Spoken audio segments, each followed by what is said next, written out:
Publish boni pi parok parok tentang kan video kan EAP ya ki final result jong ki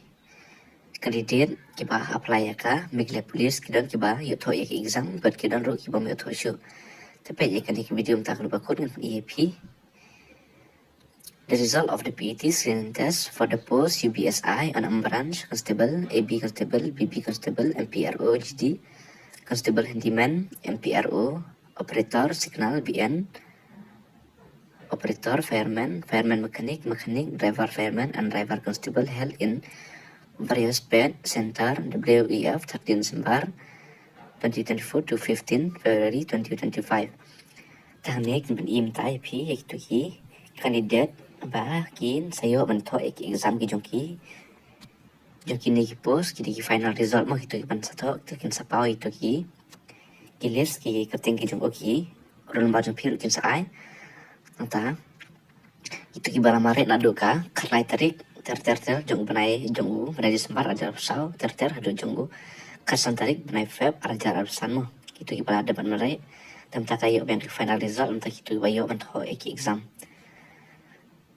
The roll number of the candidate mentioned in the list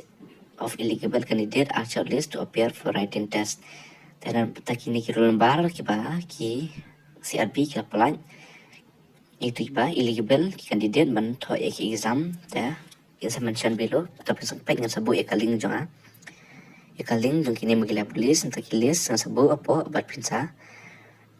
klik ro ekaling sa check ladi roll number jonga di subha ba klik roll number ketika link subha ban open haka PDF kenapa pin kamsuk ban search la dia roll number jo pi kanapan pun kam thane pi lada pi supaya antena PDF ke kamsuk. The candidate are advised to download the examination schedule with available in the official website police Meghalaya Police website. The admit card can be downloaded on 12 May 2025 onward. Them take to candidate ke ba eligible ta ka admit card kin sa ai kin supply ta po jongka kan artari kin tau banai ka de po akasin kong tenam ta to ki candidate ke ba eligible mo ke ba adana po jongka list of eligible candidate ke ba adana po jongka shortlist so pas check ron baro jong ade ira da udon ta piyo ban tho da udon ta piyo ban tho mo tela da pidon daw AA pila balik mi po jongka CRB la urun baju pi udon po jongka shortlist mo la balik clean po jongka CRB kenang ba kim pin kam so tu ba ma clean po jongki balik urun baju pi udon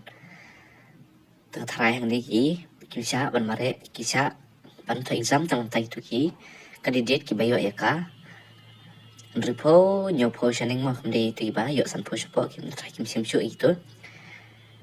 kalau ada piran dawai pila balik mi po CRB mo ban kontak po CRB sekali balai pi mi shu ban tho exam namar kane kadeka finalist mo dam tai ti bayo ban tho exam jo kini ki post ki prepare ki pada nang tai kadeka finalist sa check roll number jong pi ngan sabu ko website sa check po pe po website pe ba check pa ong pi mane ba pin khamba ba pin open po jongka PDF file ba pin sa search roll number jong adi kanam kam su pi nan kamera ban chupe apo jongka website mo namar kam janjar pi po pin wat namar kala bun tan ka su pi ba pin pe apo jongka PDF file tira da pi don dawe ba pin su tu pila ban komen ru po jongka komen ke jonga ban sa reply pi la pi don dawe ada pin su tu tentang kini video pun ia pi mta so man share lang si parok tu piru kanang bakin ya tip lang berkena war kalian button share like dan subscribe dulu ya ke channel jangan kapor kadang update di video kenang mapin yuk jeng tip kiba kambiang dalam tak jumpi ku beli sibun